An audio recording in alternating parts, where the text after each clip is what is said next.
এখন দেখছেন chilli chicken. এটা হচ্ছে ট্যাংরা চিলি চিকেন স্পেশাল।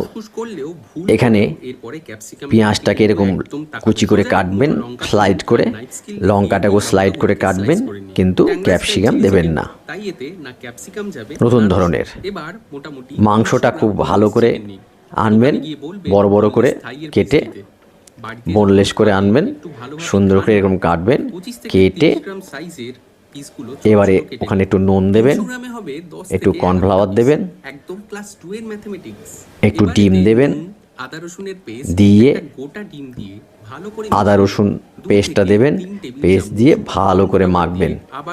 মেখে এরকম সুন্দর করে মাখা কমপ্লিট হয়ে গেলে ওর মধ্যে একটু ব্ল্যাক ভিনিগার দিয়ে দেবেন, দিয়ে ওটা মাখুন।